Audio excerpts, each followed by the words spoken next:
At the top, we got some big news. And by big, Jay, maybe bigger by the story rather than the impact. Philip Rivers officially on the Colts practice squad, and he reportedly could even start this week at Seattle. Okay, so firstly, I think he's going to start because they changed the practice schedule from a walkthrough and 2 practices to 3 full practices. There you go. Why are you going to do that unless Good giveaway. You're going to start the 44-year-old quarterback?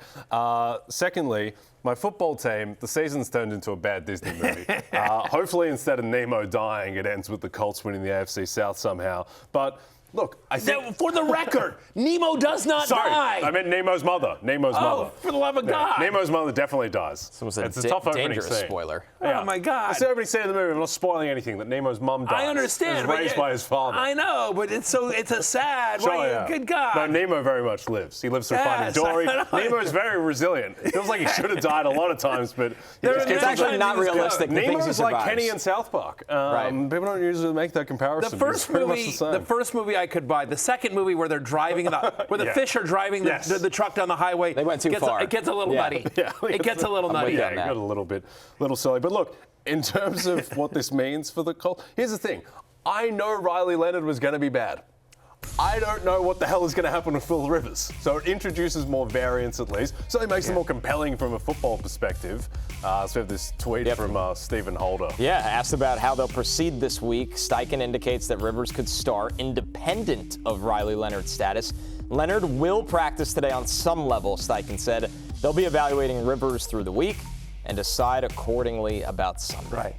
Tell me you hate Riley Leonard without telling me you hate Riley Leonard. It's not a great indictment of Riley Leonard or his injury status. We would like this guy who hasn't played football in over 4 years. And is 44 years old. Is 44 years old, hasn't played football in almost 5 years, and, oh, by the way, just got here. Yeah. We prefer him on the road at Seattle than you, Riley Leonard, who's been in camp since the beginning of the year. I think the Colts win on Sunday. Screw it. Wow. Here's the thing. Make a lot of money. Are you still, yesterday you took the Colts plus 13. Are you still backing that? Here's the thing. Here's what I would change. I think that, so right now the Colts, their money line's like plus 730, right? To win in Seattle, which isn't great. They're 13.5-point dogs. Their money line is being priced like they're a normal 13.5-point dog. This is not a normal 13.5-point underdog. They have a quarterback who might make the Hall of Fame, who hasn't played in 5 years, no idea what's going to happen. Maybe 13.5 is the correct median outcome, but there is so much variance in this game. The curve of this game's outcomes is so different from your typical 13.5-point dog. So, yeah, screw it. Colts win 21-20. Let's do it. Wow, that's a take.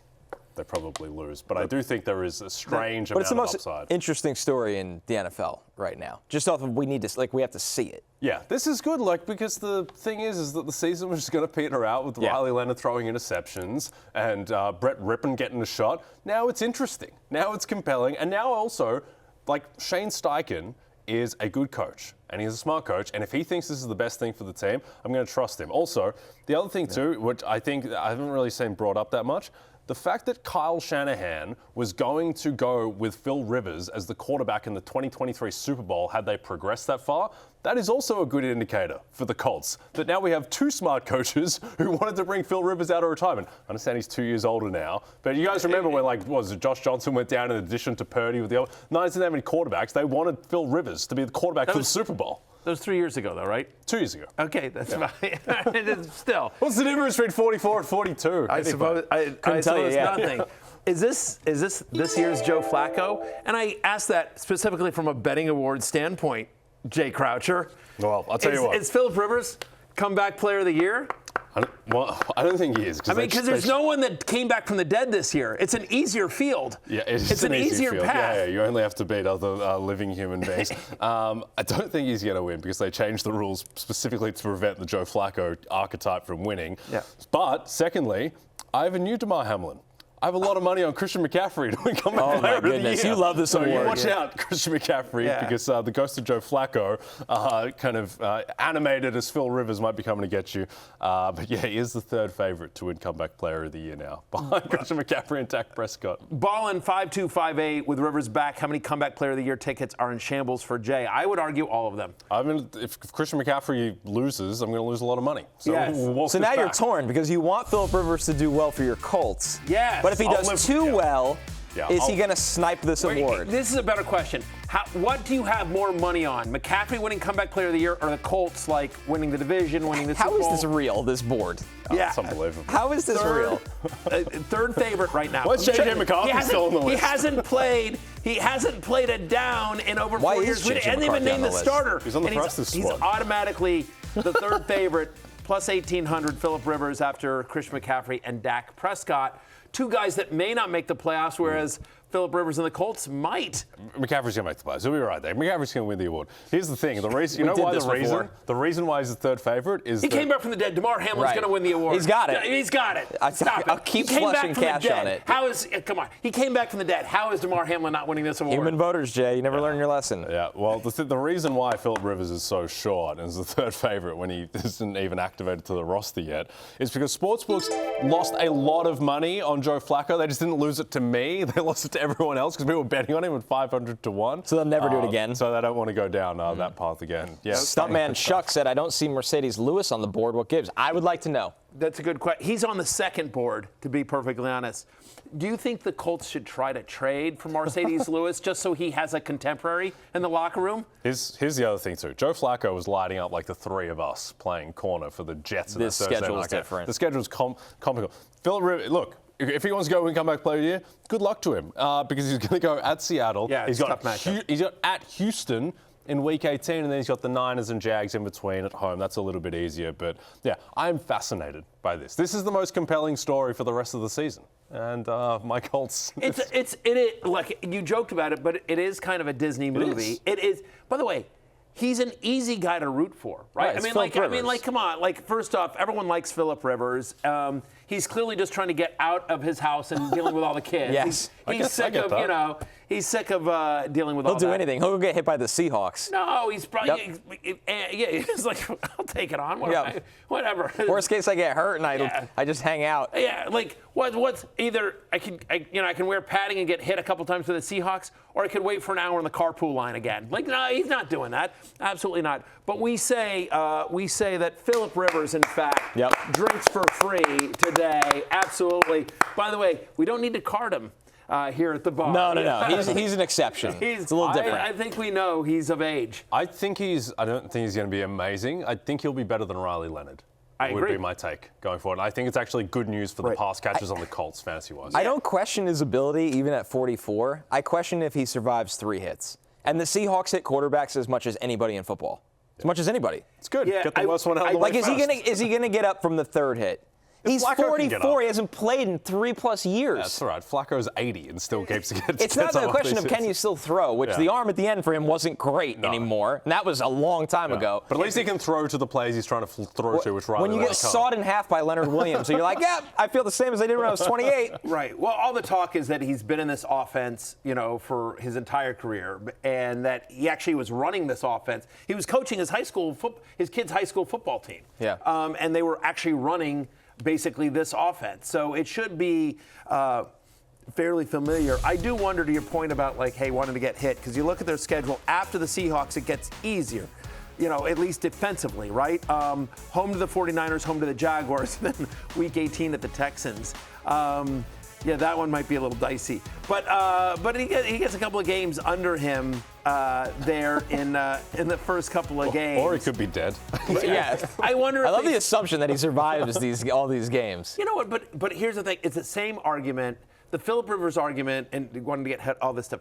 It's the exact same argument that we made about Joe Flacco going to Cincinnati. And everyone was like, and people were yelling at me because I was saying, this is great for Jamar Chase. This is great for fantasy, great for T. Higgins. And people were like, he's old. He's going to die behind that line. That's the worst offensive line in football. He's going to crumble, blah, blah, blah. And I'm like, Joe Flacco is a very experienced quarterback who is going to get rid of it very quickly. Yep. And similar to Philip Rivers is going to have a very quick release. He's going to be in shotgun most of the time. And by the way, one thing that Joe Flacco and Philip Rivers have in common, they both don't mind chucking it deep, and they both have that YOLO F it, somebody's down there somewhere. Flacco's still got the juice in the arm, though. That arm is wild for a 40-year-old. Yeah. Rivers at the end, 4 years ago, I was like, it looks a little different. It was playable. playable. He was solid. He was pretty good in 2020. It wasn't. I'm being the Debbie Downer today on this show. Yeah. I don't think this is going to go well. Saying, whatever. Regardless of whether he can chuck it like Flacco. This is a wild conversation. Yeah, I mean, look at Aloha Bricks, Philip Rivers, or J.J. McCarthy rest of season. J.J. McCarthy. Fair question. J.J. McCarthy. J.J. McCarthy. Yeah, you have finally found a way for me to defend J.J. McCarthy. Great job, chat. Yeah, to be fair, when Rivers, when he was solid in 2020, they made the playoffs. They won 4 of the last 5. They went 11-5, 11-6 or whatever. The chat makes an important point. Brian Hickman said, Rivers isn't playing on Monday Night Football against the Niners. He doesn't drive at night anymore. That's very good. Wow. That's very pretty good. Yeah. That's pretty good. The last time we saw Phil Rivers, coronavirus was sweeping the nation. It's been a long time since, he's been out there. But look, the fact that they are willing to go through with this is an indicator of what he has, because they've seen him work out, they've seen him throw. He feels good enough to do it. And we've seen quarterbacks at 44 and 45 in the NFL before. He's not going to be the first guy at this age. No. Vinny Testaverde did it. Tom Brady. They're going to lean on Jonathan Taylor. The players you care about. Alec Pierce is the one I might be most worried about. But I feel like Taylor is still. None of these players dropped to a level where they were everyday starters for you, that you're not all of a sudden benching Tyler Warren. You're not all of a sudden benching Jonathan Taylor. Like, I would lower expectations for both of those guys, certainly as against Seattle. But you're still starting both those guys, I think, in every league where you have them. And I think Pittman, just because he's sort of the alpha and he's more of the pro, I think Pittman probably has he's probably more of a floor than a ceiling guy, but Pittman should get you wide receiver 3 numbers, I think, with Rivers. Again, past Seattle. I mean, I'm rooting for the guy. It's going to be entertaining. Are you not entertained? We are all for the shoe. America is for the shoe. America is for the shoe. Except Mike McDonald's vicious defense that is just going to try to kill him. What do you think Colin Kaepernick feels like when he sees that pass by? Like, It's ridiculous. Anyway, all right. Ryan Tannehill? Right? Ryan Tannehill Feels like he doesn't want to come back. I don't. Yeah, he didn't have anything. Yeah, what about Andrew Luck? I couldn't answer. They couldn't get Andrew Luck. They literally couldn't. They wanted that one. Yeah. Oh, boy. Yeah, whatever. It's amazing that Josh Johnson isn't available. Hey, it's Matthew Berry from NBCSports.com and RotoWorld.com, and I want to thank you so much for watching whatever it is you just watched, or if nothing else, being too lazy to click out of the autoplay after this video started, after whatever it is you actually wanted to watch finished.